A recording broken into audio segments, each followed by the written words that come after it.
watching the replay at this very moment.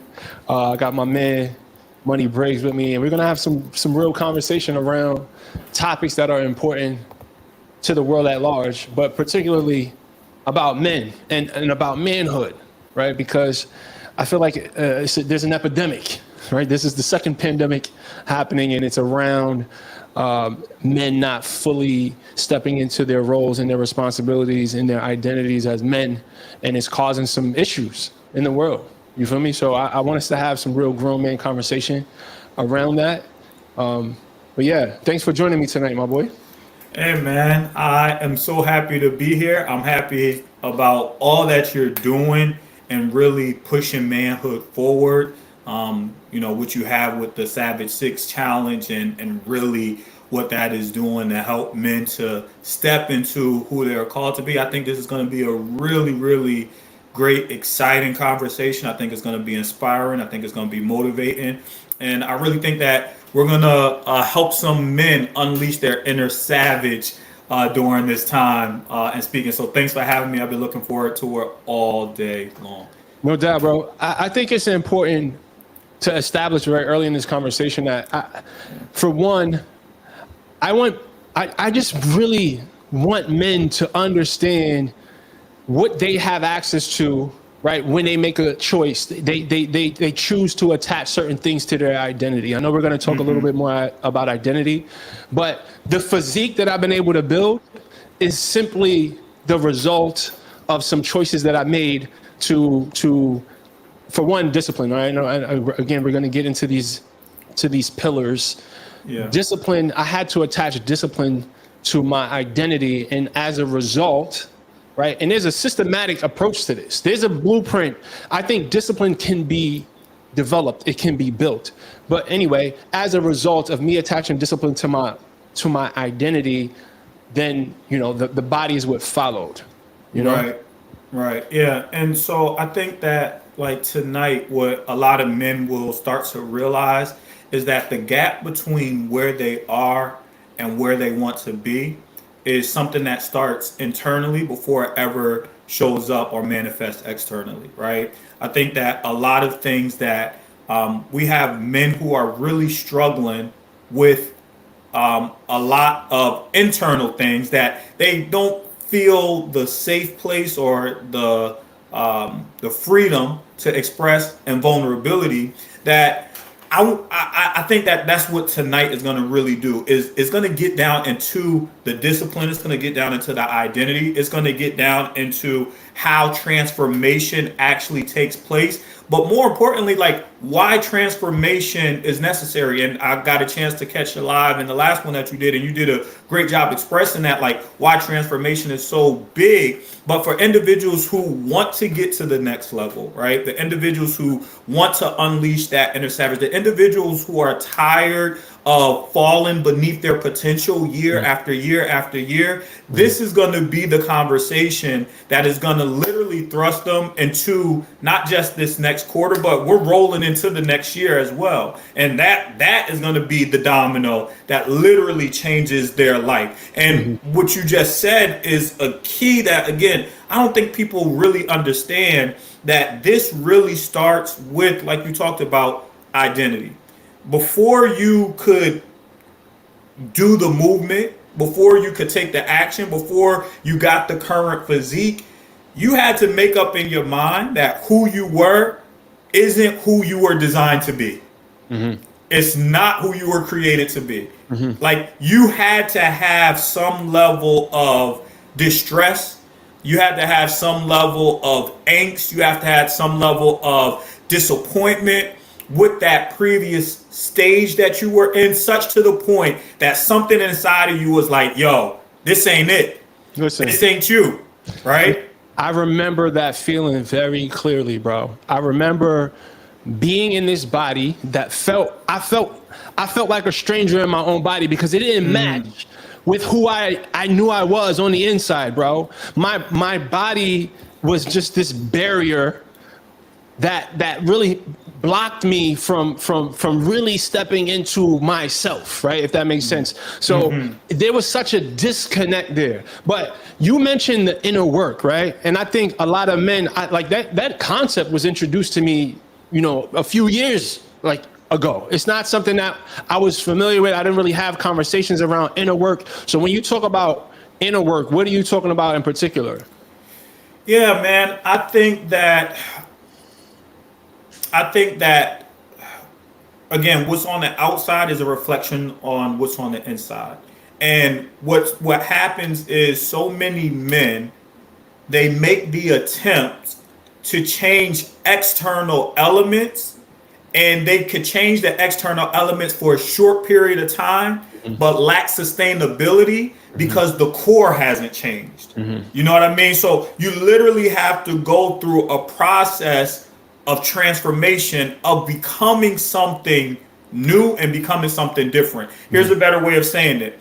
If I planted a bunch of apple seeds, I can only expect the fruit of an apple, right? That's the internal work. If I can go and I could cut down the tree branches, I could pluck all the apples off the tree, but what that seed is going to produce is always going to be an apple.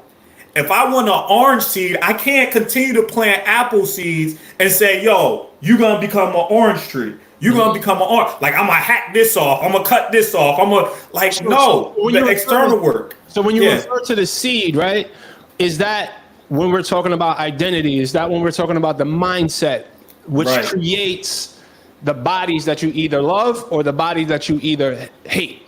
You feel what I'm saying? So and to your point, like,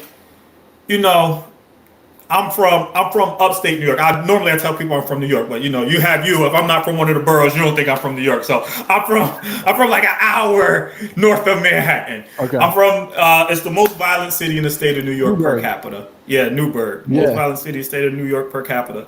And so that's where I grew up. And growing up in environments like that, who you are is a large part based upon like your external circumstance. Meaning what I'm wearing, can I fight? Like all of these things are things that I'm taught is what manhood is about, right? So anger, unforgiveness, revenge, kind of protecting your territory in a way of just a mode of survival. But those elements are elements that have actually done more hurt than they have helped. And I can go all the way back to when I was a kid, and to understand the story, I'll tell you where I am now. Well, I'll tell you where I started from, and then I'll get to where I am now, because I think this is going to be pretty good for the people who are watching this, because again, we just don't know. And so to answer your question about the internal work, when I was a kid, my parents divorced when I was like 2 years old, right? So I don't have a real memory of my parents ever being together. Most of my childhood, I actually don't remember at all. I'm told it's because it's not a childhood that you will want to remember. That is my brain that is trying to protect me from whatever took place when I was a kid, right? And so in this way, my dad, in trying to create a better life and better opportunities, when I was about 11, 12 years old, he left New York and moved down to Virginia, right? And so now I got my dad, who's like 8 hours away. I'm living with my mom. She's a single mom. She works 2 jobs. I'm seeing her when she wakes up in the morning, when I wake up in the morning, and when she comes to pick me up from my granny's house at night. Why is all of this important?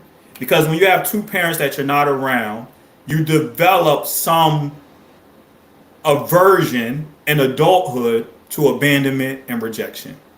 That if you don't solve these things internally, now I'm an entrepreneur.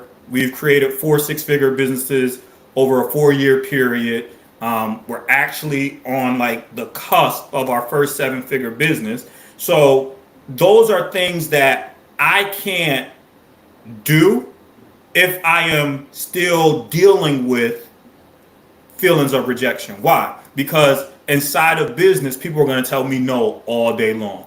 And if I'm afraid to hear no because I don't have the confidence in myself, I don't have the security, I don't have the assurance, I don't have the belief, I don't have the wherewithal to see myself in the way that I was made, created, and shaped to be, then I'm never going to pitch. I'm never going to ask for the offer. And you can apply that to any area of your life. You're never going to be in the relationship that you want to be in because you'll never make the ask because you'll be afraid of the rejection. Right. And so really, when we talk about the internal work, that's what I mean. I mean, there are elements of us that date all the way back to our childhood that if they go unaddressed, they creep up and they interrupt the excellence that we can produce in our current lives. Yeah, no, I feel that. I feel that. And I recently made a connection between what was going on in my childhood and how I ended up overweight. You know, it was very insightful. I had a conversation with my therapist about it today, bro, and it was like, oh shit. But I think understanding the roots of some of the challenges that we experience in our adulthood is very important, right? To understand, okay, what seed was planted that created this fruit that I now don't enjoy eating.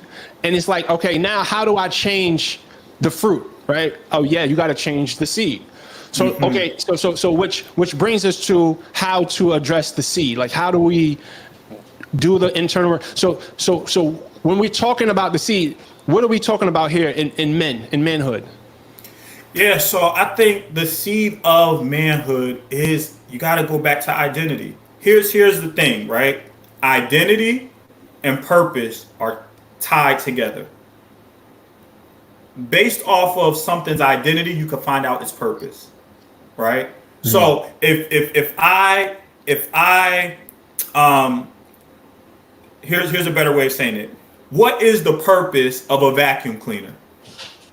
To clean the carpet. How do we know that? It's in its identity, right? Yeah, like there's other things it could do, like it can hammer a nail into a wall, but it's not its best and highest use. Yeah. So its purpose is connected to what it is. And when you don't do the internal work to know who you are, then you don't know what to do. And so because you don't know what to do, there's no parameters around your activities or your actions. You do anything and you go anywhere. And so you don't have a standard to hold yourself to when it comes to eating. You don't have a standard to hold yourself to when it comes to fitness. You don't have a standard to hold yourself to when it comes to how much income you're going to produce. You don't have a standard to hold yourself to when it comes to who you're going to be in a relationship with, right? All of these areas are outputs on my internal condition because I never, let's say I'm in business. I'm never going to make an offer that's above my confidence level. Nope. Right? Let's say I'm in a relationship. I'm never going to date above my confidence level. Right? So really, when I'm in a relationship, what I allow and what I tolerate is a reflection of how I see myself. Yep. And the same is true for how you treat yourself, right? Like your self-care. And I always tell people that too. Like, it's usually, I think treating yourself well, going on a journey towards health is the highest expression of self-love. Whenever I gained 100 pounds, it was due to a lack of love that I had for myself in some area. And it was a total blind spot. So, yeah. And one of the gifts that I've given myself was the intention of attaching discipline to my identity. It was the biggest. Talk about that. Talk about that, because I'll dig into like the intention behind attaching discipline. That word intention. That is a word that is spoken, but I don't think that is understood. So what did having intention around the discipline look like? So I realized that my body was a result of the things that we talk about, right? My mindset, my identity, right? My habits, my core values really produced my body. So I figured, okay, if I wanted to have a different body, then I had to change my attitude. I had to change the way that I thought. I had to change what I did every day, right? So I knew pretty early on in my journey that in order for me to manifest a new body, that I would have to make these shifts that I just mentioned, right? So it's like, okay, what is the identity that I have to develop in order to get the body that I'm seeking, right? What are the things that I would have to make a part of me, right? Not just the things that I would have to do. What are the things that I would have to make a part of me in order to look like The Rock, right? Because that was my goal, bro. I wanted to look like The Rock, right? And at the time, I looked like Bone Crusher. I don't know if y'all remember Bone Crusher, right? I was looking like Bone Crusher, but I wanted to look like The Rock. And I said, okay, all right. So the intention, like you said, the intention is, okay, who is that person? What type of daily activities does a person who look like The Rock do every day? What are the attitudes that this person has towards discomfort, right? Because I was very clear that it was going to be a lot of discomfort in that process of becoming someone who looks like The Rock, coming from the place of somebody who looked like Fat Joe, or Big Pun, right? Or Bone Crusher, who, insert, Big Boy, right? I knew there was going to be a lot of discomfort there. So the first thing I had to do was like, okay, all right, who are you going to have to become in order to achieve that? And that's kind of from that's the place I navigated the journey from, So what was that process like for you when you made the commitment that you were going to be intentional? What roadblocks did you face during that time? Because when you talk about intention setting, it sounds really easy to set intentions. Like, a lot of people intend to do a lot of things, but when the adversity comes, how did you keep yourself anchored in the intention and the discipline that you had committed to? I think it came down to, for one, having a vision, right? Having a vision, and then also like really falling in love with that vision, right? I had to have I like to use the word burning desire, right? And I also had to attach it, like I said, I attached it to my identity, but then I also made sure I had things outside of me that was going to drive me, right? So I had to make it about my children. I had to make it about being a good example for how I wanted my children to treat themselves, right? I had to make it about, when I'm 80 years old, what do I want to be able to do with my body, right? What function do I want to be able to have? Like, I thought about these big macro things that gave me the fuel to push through the tough moments, right? And if a person doesn't really have meaningful, like deep, meaningful reasons why, if it's not attached to their purpose, if it's not attached to their identity, then the challenging moments are gonna eat them alive.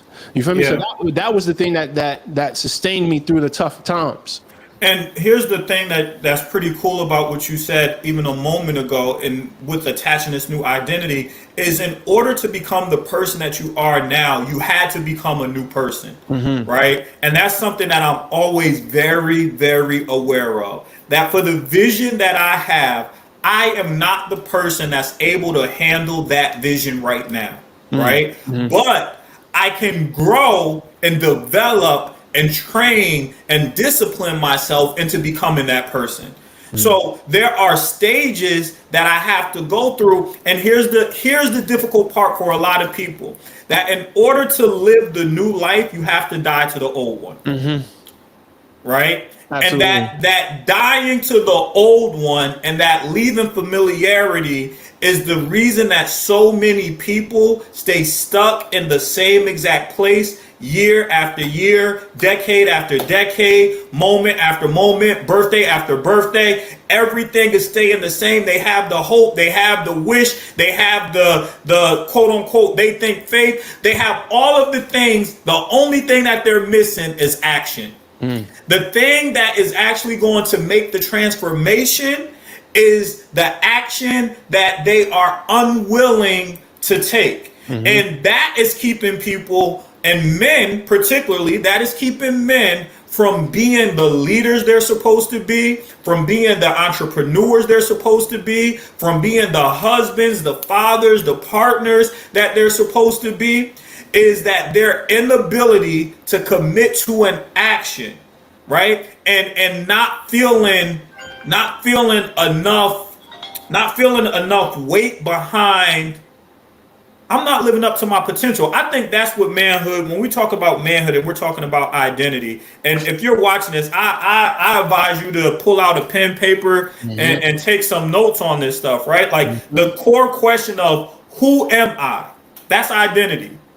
The core question of why am I here? That's on purpose, right? And if you do not have the clarity between who you are and you don't have the clarity between why you're here, everything else that happens externally is irrelevant. Yep. Because it's never going to be sustainable. And that's why the Savage 6 challenge is so powerful, because yes, it's going to go through the transformation of your physique, but how many times have people lost weight and then they put it right back on? They lost weight and they put it back on. They lost weight and then they put it back on, and then they never lose weight again. Well, why are you fluctuating? Why are you going up and down? Why is it that you're gaining and that you're losing and that you're not able to cut again? The reason that you're going through that process is because there is something where you have not committed yourself to this new identity. And because you don't have this new identity, the old identity or the current identity continues to come out. And here's how you transform identity. You transform identity and community. Absolutely. So here's the thing. I say that you can't outwork programming, right? If your programming is saying, hey, I am overweight, I am broke. If that's it doesn't matter what actions you take. You can use willpower to push yourself temporarily, but until you switch the programming, the outcome is going to be the same, right? So when you spoke about losing weight, gaining it back, I've done that for decades, bro. And it wasn't until I had this intention of shifting my identity that it finally stuck.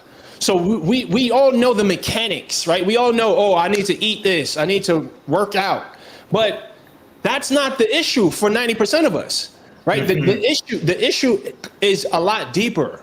Like you said, it comes down to identity. It comes down to mindset, and it's almost impossible to do that type of work by yourself. Yeah. You know what I'm saying? I needed the accountability. I needed the community. I needed the people who supported me in forming that new identity, or else I still would be fat to this day. Yeah. So I'm looking over in the chat, bro, and your man Otis said something. He said, I'm more motivated by negativity from others and proving people wrong. And I'm going to tell you why this is such a wrong space, right? Because if you're more motivated by proving other people wrong, then that means that other people control your level of growth. But let me say this. I agree with you. But then there's also, it's dirty fuel, right? I consider it dirty fuel, but it's good enough fuel to get you going. It's never going to complete the job.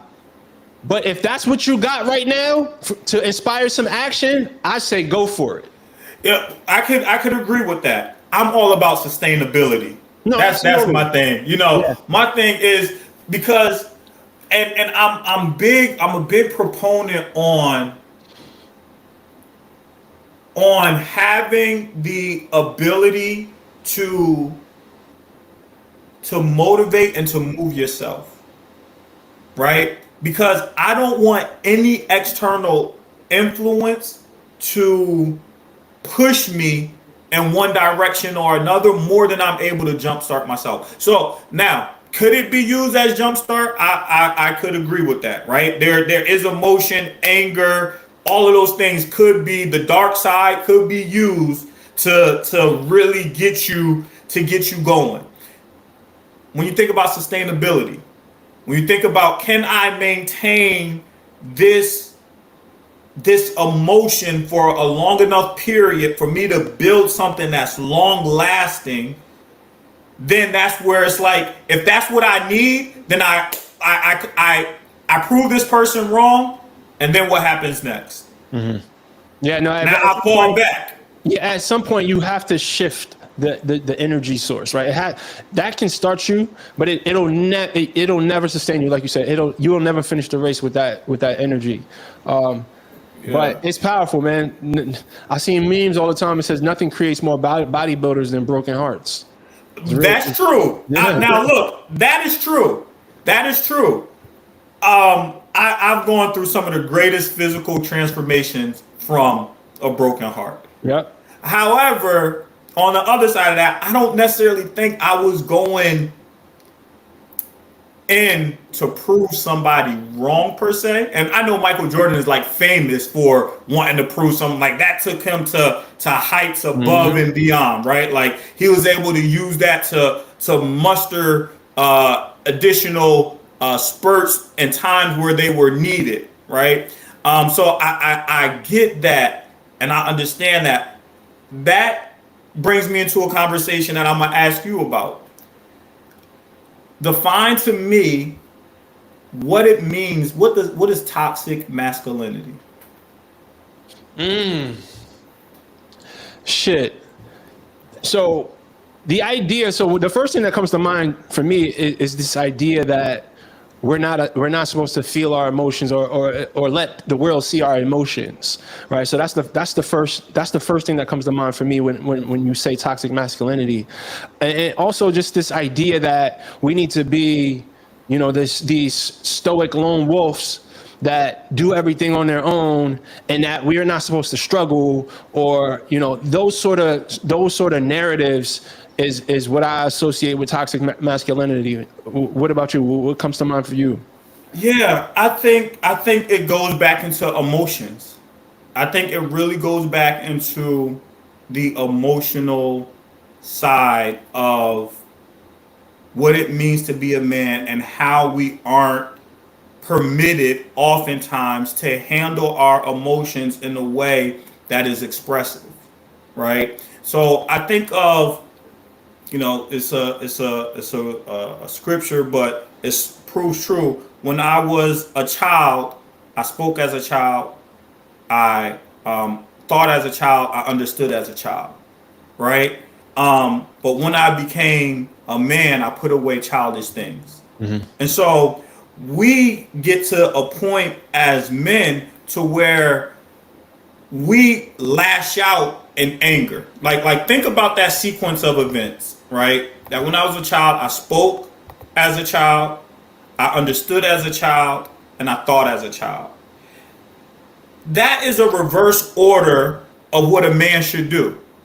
Where a man should think, to understand, and then speak. Instead, a child does it in reverse order. Speak, understand, and then think.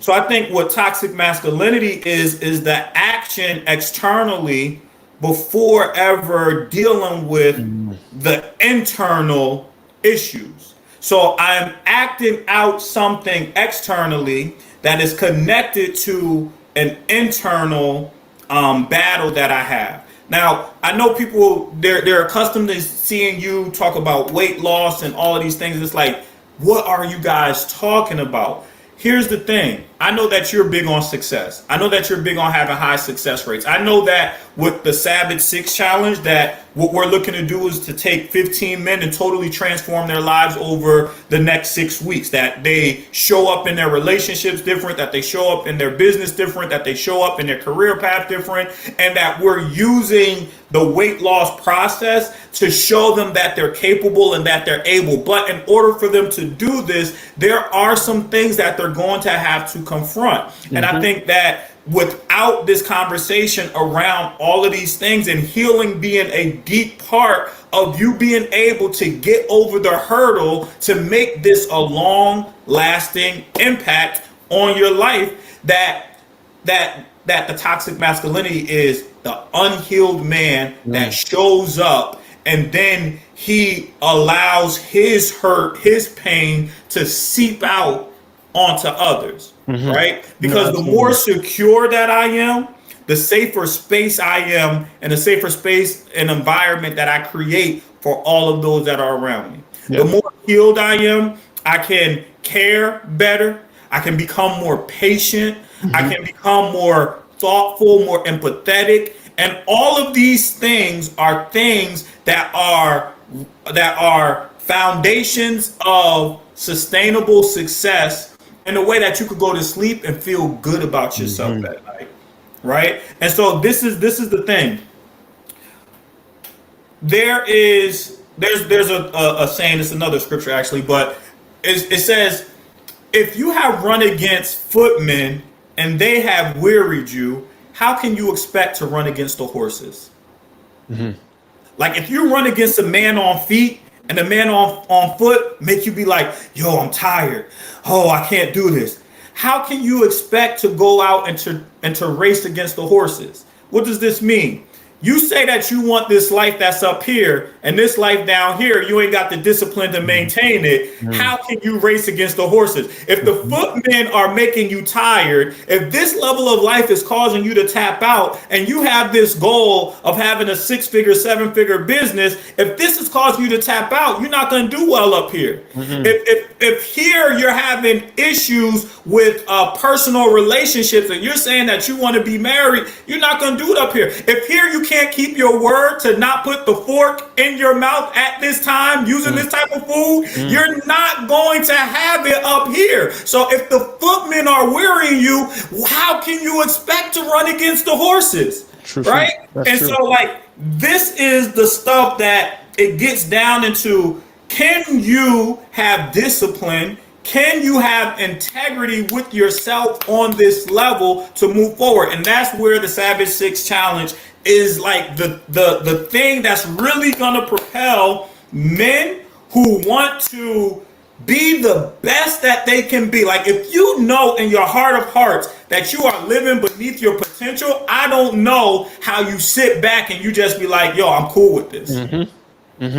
I don't know how you do it. Yeah, I think the biggest takeaway that any man who participates in this challenge should expect is this level of trust that they rebuild for themselves, right? I think people underestimate how your confidence and your trust for yourself is chipped away at every time you set a goal that you don't follow through on. So every time you say, yo, I'm gonna start Monday on this weight loss journey, right? And you go for 2-3 weeks and then you fall off, you chip away a little bit at your self-respect, a little bit at your trust for yourself, a little bit at your confidence. And that the people in your world, your wife, your kids, your significant other, the people that work, they feel that on you, right? So I think a 6-week commitment of doing challenging things consistently, it builds you up in ways that it's hard to find words for how that transforms you mentally and, mentally and spiritually and emotionally, as well as physically. There's a lot of change that can happen physically on a 6-week lock-in. And that's the vision, right? But doing that in an environment where, like you mentioned, you feel safe. You can talk about the things that you're struggling with in an environment where you have other men with similar mindsets holding you accountable to your promise to yourself, right? Listen, bro, when I set out on this journey of weight loss, it wasn't until I got other people involved in my journey that I showed up consistently. Every time I try to do it lone wolf style, every time I try to do it in secret, it wasn't enough incentive for me. I needed the support. And that's kind of the vision for the Savage 6 Challenge, bro. It's about creating an environment of accountability and this environment of lock-in that creates a transformation that I don't think people can wrap their heads around. Yeah. And so let me tell you why that's so powerful, what you just said. Have you ever heard the saying that you are the average of the 5 people closest to you? Absolutely. Okay. People think they understand what that means, but they really don't understand what that means. Mm-mm. So I'm going to like break it down. If you're over on YouTube, or are we on Instagram? Not anymore. My son Okay, so messed it up. Yeah. It's cool. So we're on YouTube. So if you're over on YouTube, let's say that on a scale of 1 to 10, you're a solid 8. You feel like you're an 8, right? When you're not perfect, but you're not that far from it. You're a solid 8.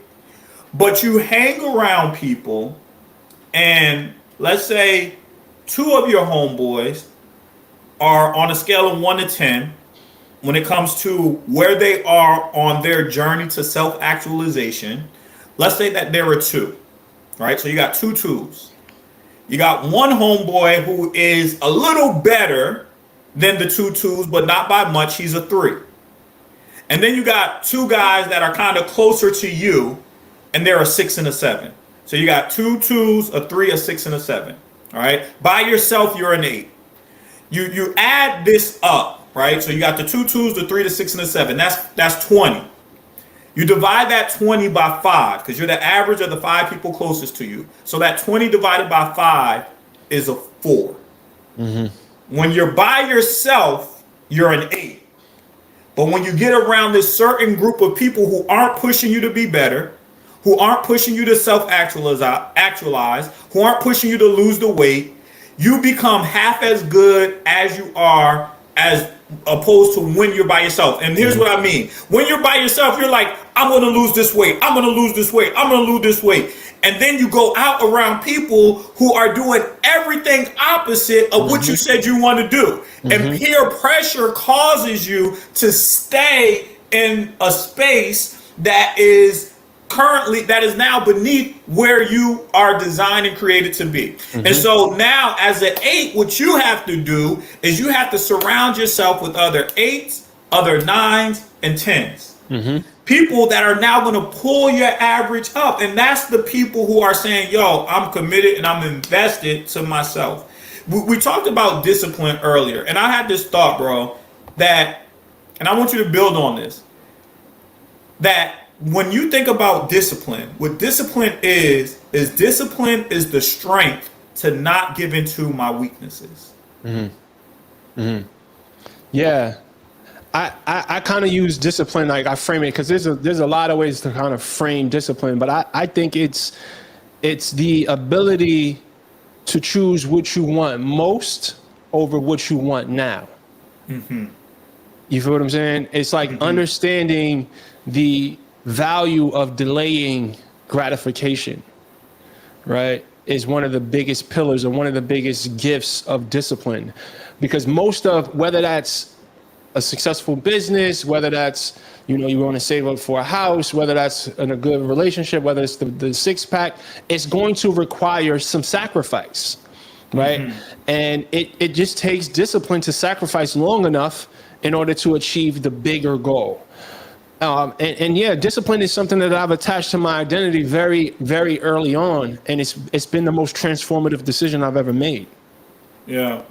And so if somebody's like, if you're wanting to get into the challenge, right? We talked about the challenge a few times. I know the link has been posted into the comments. Tonight is actually like, we're kind of going towards the latter part. We right now are in the early bird session. So we had 15 slots open. Some of those slots have already been captured, and we're doing an early bird promotion tomorrow.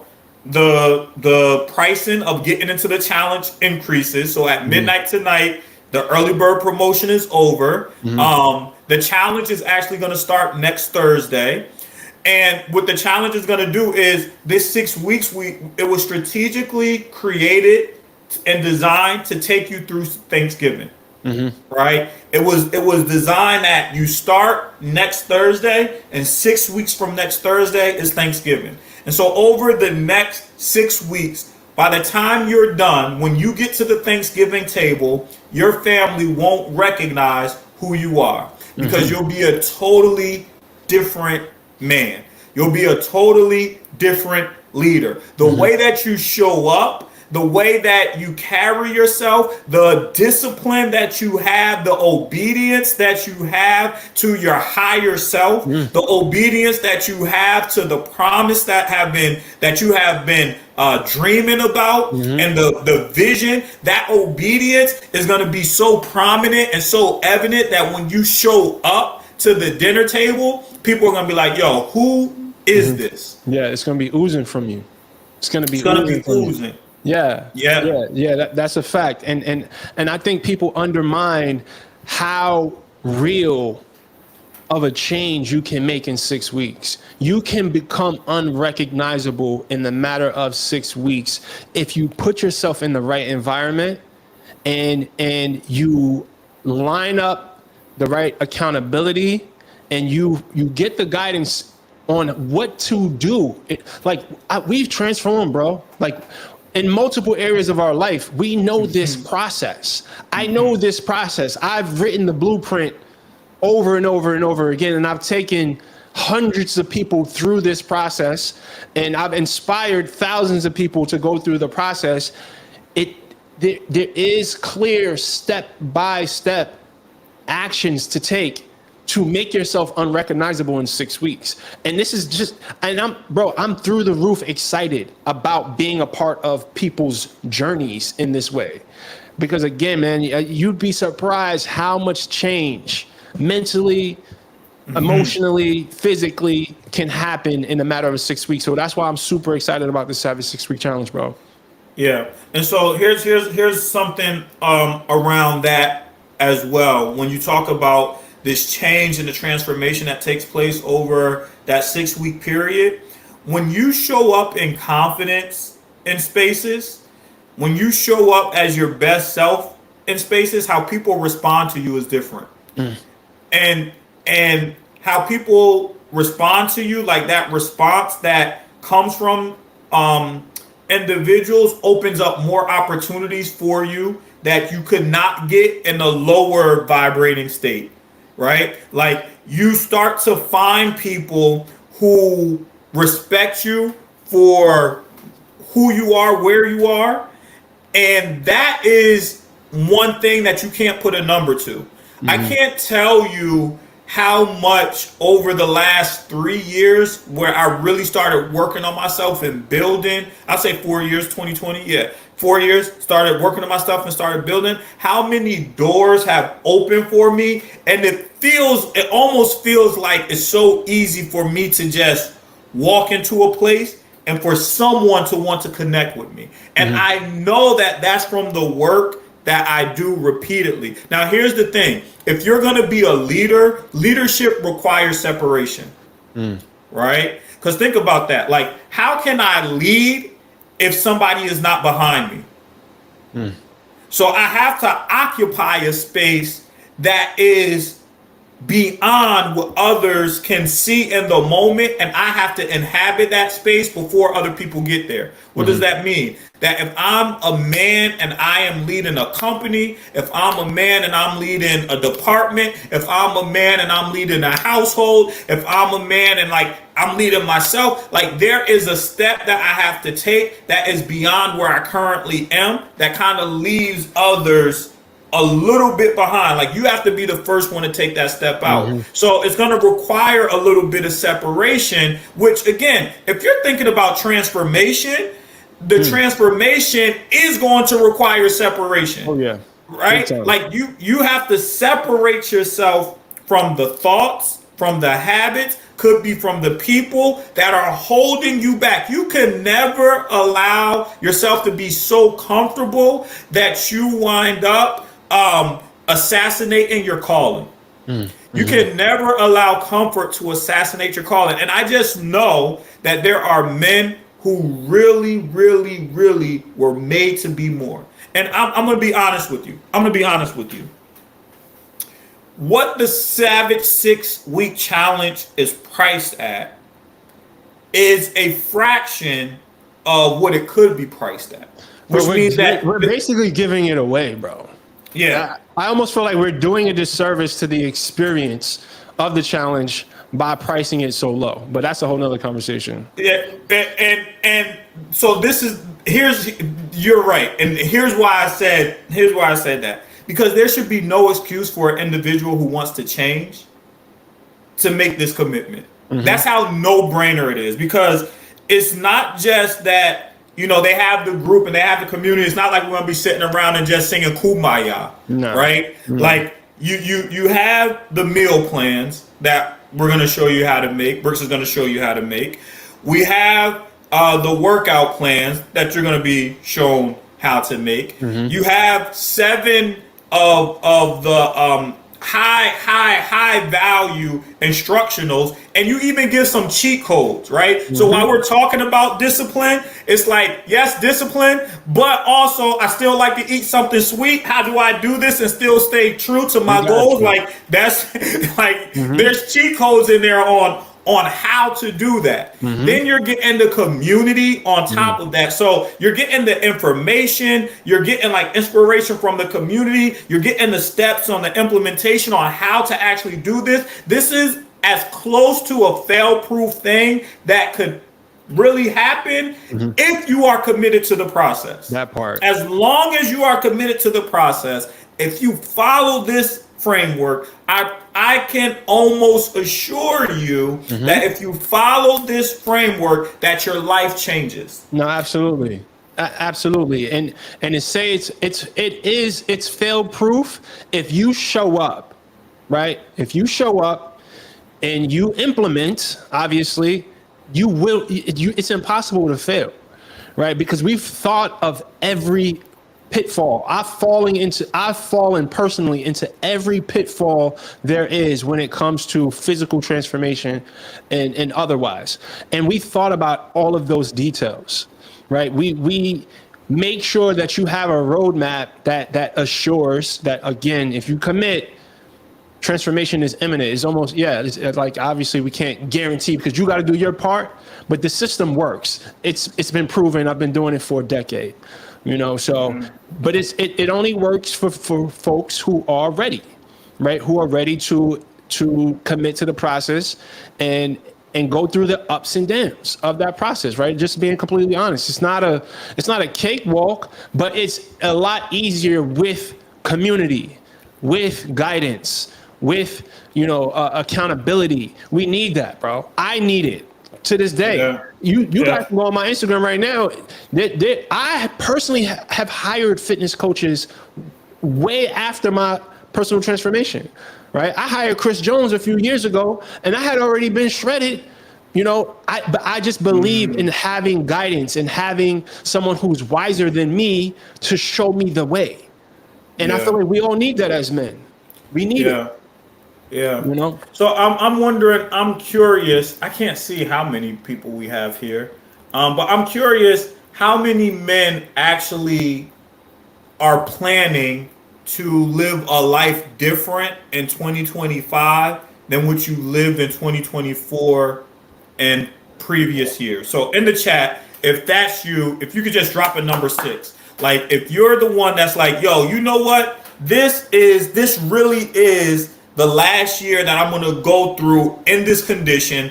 I'm kind of determined that I am going to change my life. I'm going to transform my life. If you're watching this and this makes sense to you, just drop a 6 like in the chat that, yo, this is resonating with me, that I get this. That's I think that if we could own where we are, that's where transformation starts to take place, right? Like if you can own where you are, then you really are in a position to say, I don't like being in this spot.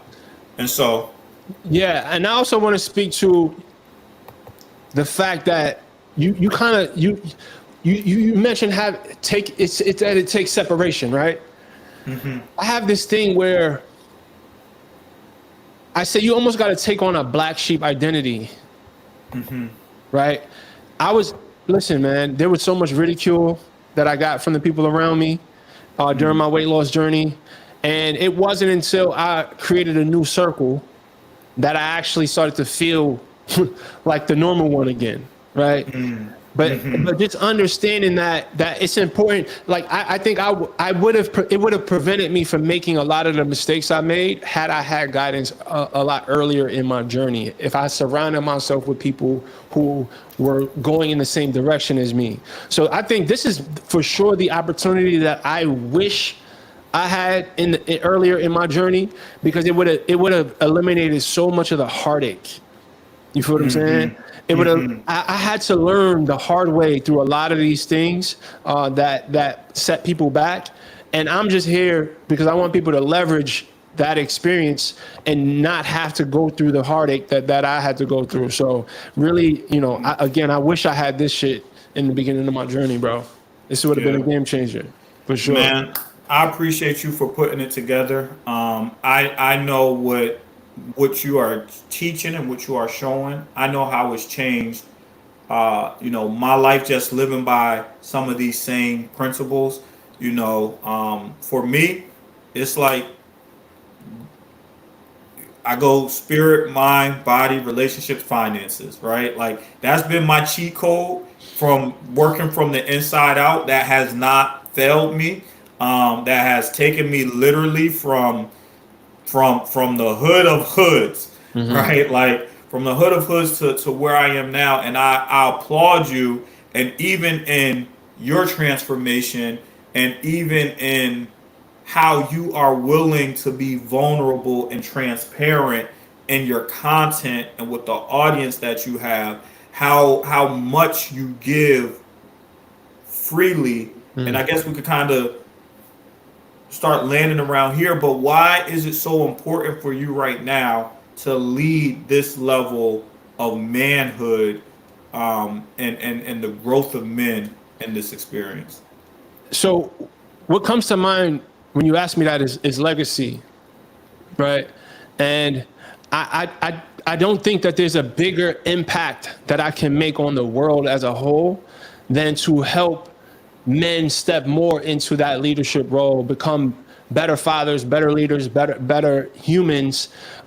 So if I can take what I've learned during my journey that started a very long time ago and kind of help, support people or even give them shortcuts, right?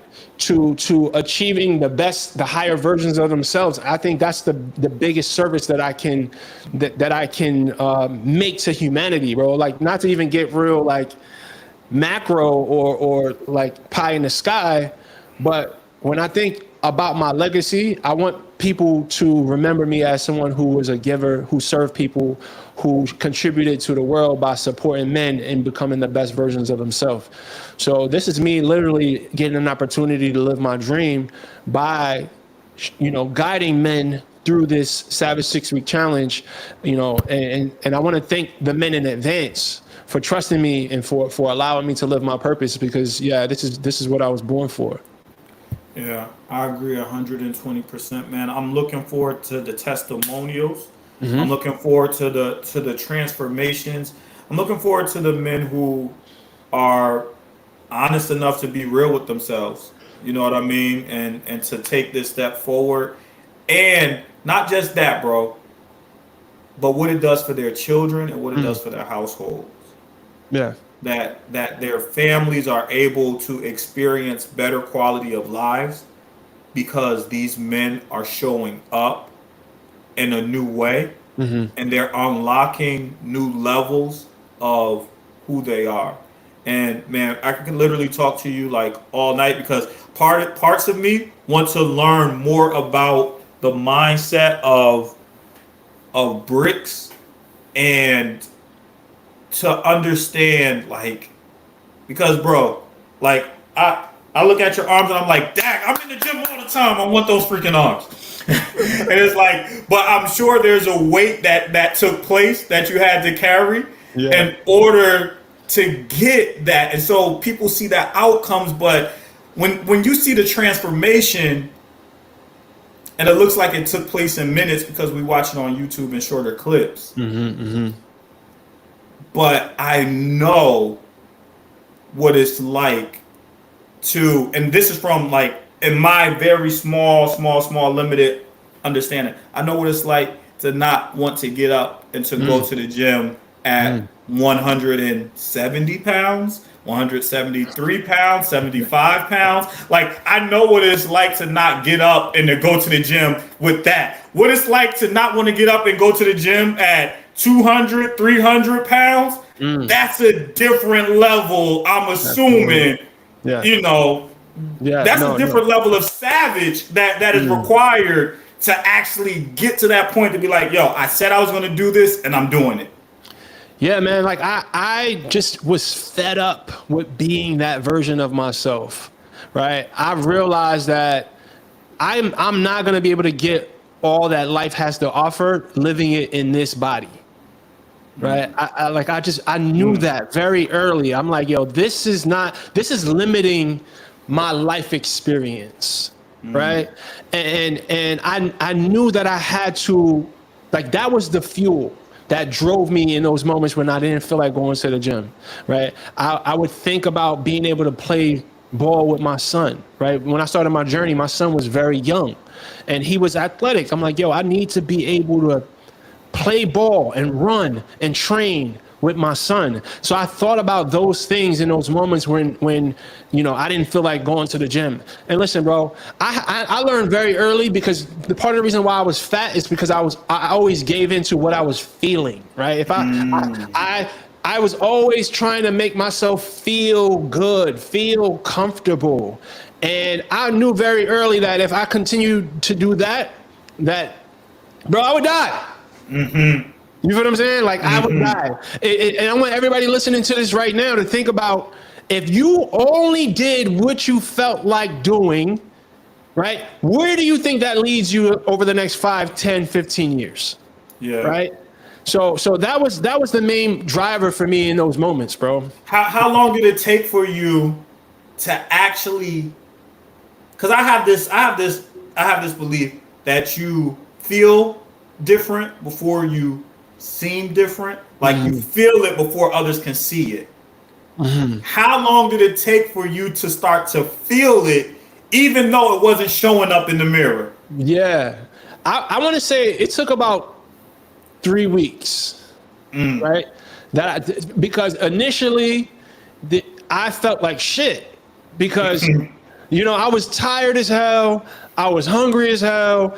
But eventually, like, over, you know, after maybe 2.5 weeks, I started to feel a shift in my energy. I started to feel more energetic. I started to understand when people say, hey, working out gives you energy. That started happening. And I felt my confidence start to grow, because I was showing up for myself for longer than I ever had before, right? I hadn't been able to string along 3 weeks of consistent exercise in the past. So there was that confidence that started to, you know, emanate from me. So there was that, right? And I just slowly started to create some momentum that took me to the finish line eventually. But there was a lot of roadblocks and ups and downs in that journey, though, to be completely honest. Yeah. And then how long did it take for you to be like, yeah, this is a lifestyle now? Like, if I miss the gym, now I feel like, oh, I had a bad day. Yeah. You know what's weird? I struggled with my weight for 10 years before it clicked, right? So I always refer to that date, March 1st, 2013. And honestly, I decided, now I don't want to oversimplify this, but it was literally this simple. I decided that exercise was now a part of me. So from the very beginning of that journey, if I didn't exercise, I didn't feel like myself. I had chosen to attach exercise and good nutrition to my identity. I became obsessed with it. So to answer your question, I know that's probably, you know, that's just how it went for me. It was like very early. I made that decision, and now it's a part of me. I was Bricks Fitness while I was fat. Oh, straight up. So like, you're taking 10 years, compressing it down into 6 weeks, right? Like, that's a 10-year journey, you said. So you're compressing it down into 6 weeks. And then, can you give? I asked this as like my last one, but you keep on giving me such great answers, bro. Like you talked a few times about attaching discipline to your identity. You talked about like you just made up in your mind that fitness like was a part of who you were. What were some of the steps that you took that helped you to sear that into your subconscious that no, now this is who we are? What were some things that you did that brought you to that point? So, and this is going to sound really cliche, right? But affirmations, I was so consistent with my affirmations. My visualization practice was, I was relentless with my visualization practice. I consumed so much information, right? I tried to erase my ignorance. So I consumed information about nutrition, about exercise. That's all I consumed. I stopped watching television. I stopped watching movies. I consumed nothing but motivational information, spiritual information. I would read books on mindset, the law of attraction. I would read spiritual texts. Yeah. I was obsessed with just becoming a better human, and so the physical habits that I formed was just a part of a bigger journey of me like evolving as a man in general. So that was the thing, bro. Like every morning I made sure I had a routine. I had my morning routine and I stuck to it every single day. And there was a part of my journey where I was doing affirmations, where I would say to myself, man, listen, you're in the process of becoming the type of dude that has a six pack. I even had this thing where I wanted to walk in a room and I wanted every woman in the room to want me. And I would visualize that shit, bro. I would visualize myself walking into a restaurant, right? And having a dude get mad at his woman because she couldn't stop staring at me. You know what I'm saying? As shallow as that may sound, these are the things that I visualized coming true. And it drove me, bro. It lit a fire under me. I'm like, bro, I've got to make this happen. I had this picture of my face on The Rock's body, and I put it as the background of my phone. And every day it would remind me of what I was working towards, right? And I knew that I had to keep this vision top of mind, bro. So I had to make sure all my visualizations, all my affirmations, it created emotion inside of me, right? Like, that's the thing. And that's why I went into such detail, right? Oh, I want women in every room to want me, because I had to feel, I had to create a somatic response in my body to the visualization. And the thing is, bro, I did that consistently and I reprogrammed the way I thought, bro. I didn't believe a lot of this shit at first, but I kept pounding it into my brain. I would read affirmations. And to this day, I'm the same way, bro. I read affirmations every day. I visualize pretty often. It's a big part of what allows me to create my reality, bro. And it's what allowed me to create my physique as well. Yeah, that's beautiful, man. I always say nothing is real except for what you believe is real.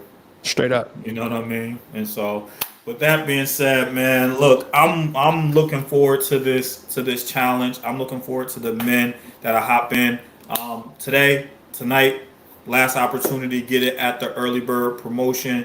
The price goes up after tonight, y'all. Yeah. Price is going up.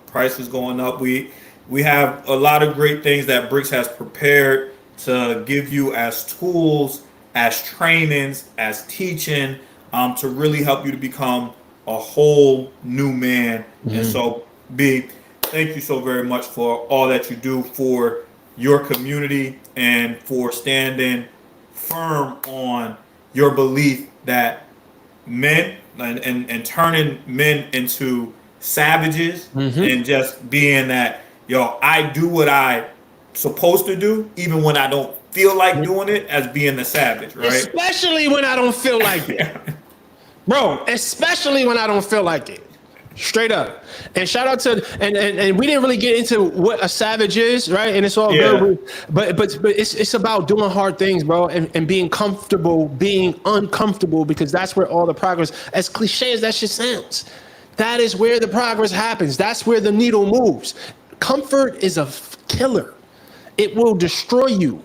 It will destroy your life. So get comfortable being uncomfortable, attach that to your identity, and everything changes. And be intentional. Be intentional about deciding who you want to be, right? When you walk into a room, what do you want your presence to say? You feel what I'm saying? Like, be intentional about that from day one, right? Decide right now in your current form, take on that identity, and you do that by taking action. You're plugging yourself into communities, right? You are programming your mind by exposing it to the right conversations, the right information, right? Like you have to want this. You have to want this. You have to be intentional. But yeah, I appreciate your time, bro. You know, I always love, catching up with you, bro. And let's definitely do this again. Yeah, for sure, for sure. Have a great night, bro. I look forward to talking to you soon. My man. All right, peace, y'all.